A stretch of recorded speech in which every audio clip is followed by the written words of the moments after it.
ሙስሊሞች በሀገሪቱ ምጣኔ ሀብት ላይ ቀዳሚ ባለመብቶች እንደሆኑ ይናገራሉ። ከሀገሪቱ ሀብት ሰብስበው ለማን የሚሰጡ ይመስላችኋል? አው ለከዳተኞች። ብሔርተኛው መሪ የብሔር ፖለቲካ የሚያምሳትን ሀገር ሊጎበኙ ነው ተባለ። የህዝባቸውን ስስጎን እየኮረኮሩ ድጋፍ የሚያሰባስቡት በአደባባይ ታይታን የሚያዘወትሩት በአማላይ ቃላት የማይጨበት ተስፋን ለህዝባቸው እየመገቡ ጠላት እየፈጠሩ በጠላቶቻቸው ህልውና ስልጣናቸውን የሚያጠናክሩ ከኔ ወዲያ ላሳር የሚሉ መሪዎች የበረከቱበት ዘመን ቢኖር ይህ ዘመን ነው። በሁሉም የጠረፍ ግዛቶች ሰራዊቱን እናሰማራለን። የሃንጋሪ አቋም ምን እንደሆነ ሊነግሩኝ ይችላሉ? እርምጃ። የሃንጋሪያውያን አቋም ይሄ ነው። በታላቁ አሜሪካ ስደተኞችን አታሳዩኝ የሚሉት ትራምፕ በላቲን አሜሪካዋ አርጀንቲና ጆዋን ፔድሮ፣ በአውሮፓዊቷ ሃንጋሪ ቀኝ አክራሪው ቪክቶር ኦርባን፣ ቱርክየ ሪፐብሊክ በሰላማዊ ብሔርተኝነት የሚፈረጁት ሬሲፕ ጣይብ ኤርዶጋን የዘመናችን የብሔርተኝነትና የቀኝ አክራሪ መሪዎች ምሳሌ ሲል 2023 ዓ.ም በጻፈው ረዘም ያለ ሀተታ የፈረጃቸው የዩኒቨርሲቲ መምህሩ ዶክተር ክሪስ ድራው የህንዱን ጠቅላይ ሚኒስትር ናሬንድራ ሞዲን በህንዱ ሃይማኖት ብሔርተኝነት ፈርጇቸዋል። በዚህ አተታ ውስጥ ጠቅላይ ሚኒስትር ናሬንድራ ሞዲ ጸረ አንድነት፣ ጸረ ዲሞክራሲ ተብለዋል። በምክር ቤቱ አብላጫ ድምፅ ሲያገኙ ሙስሊሞች በሀገሪቱ ምጣኔ ሀብት ላይ ቀዳሚ ባለመብቶች እንደሆኑ ይናገራሉ። ከሀገሪቱ ሀብት ሰብስበው ለማን የሚሰጡ ይመስላችኋል? አው ለከዳተኞች ሀብታችንን ማከፋፈላቸው ትክክል ነው ብላችሁ ታስባላችሁ? ይህንን እውነት ትቀበሉታላችሁ?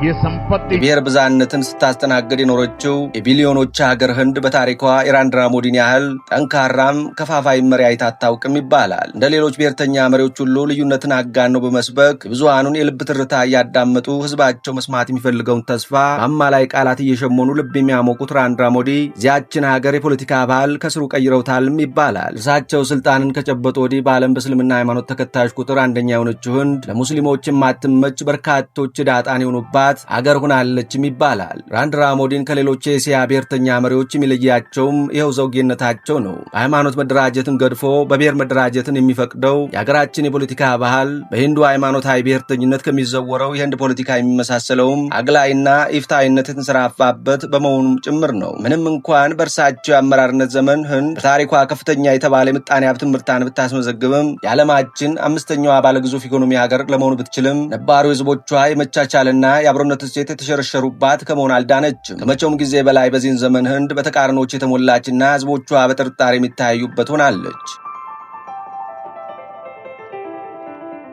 አሜሪካዊ የፖለቲካ ሳይንስ ተመራማሪና ጸሐፊ የሆነው ፍራንሲስ ፎካያማ ብሔርተኝነትን የሊበራል ዲሞክራሲ ደንቃራ ሲል ይጠራዋል። ያም ሆኖ ግን ኢፍትሐዊነት በነገሰባት፣ አግላይነት በጎመራባት ዓለም ሊበራል ዲሞክራሲ ገዢ ርዕዮት ሆኖ በወጣበት በዚህ ዘመን ብሔርተኝነትን አምጦ የወለደው ይኸው አግላይነትና ኢፍትሐዊነት መሆኑን ፎካያማ አይሸሽግም። በሀገር አንድነት ስም ዲሞክራሲን የተጠየፉ መሪዎች መፈጠራቸው ሚስጥርም ይኸው ነው። የወቅቱን የሀገራችን የፖለቲካ ስብራትም ከዚሁ ሁኔታ ጋር አጎዳኝቶ መመልከት ይቻላል። ዘመኑ በሰላም ስም ጦርነትን የሚፈጥሩ፣ በፍትህ ስም ኢፍትሐዊነትን የሚያነግሱ፣ እኔ ከሌለው ህልውና ያከትማል እያሉ የዜጎቻቸውን ተፈጥሯዊና ዲሞክራሲያዊ መብቶችን አደጋ ላይ የሚጥሉ መሪዎች ዲሞክራሲያዊ በተባለው ሀገራት ሳይቀር ወደ ስልጣን የመጡበት ዘመን ነው።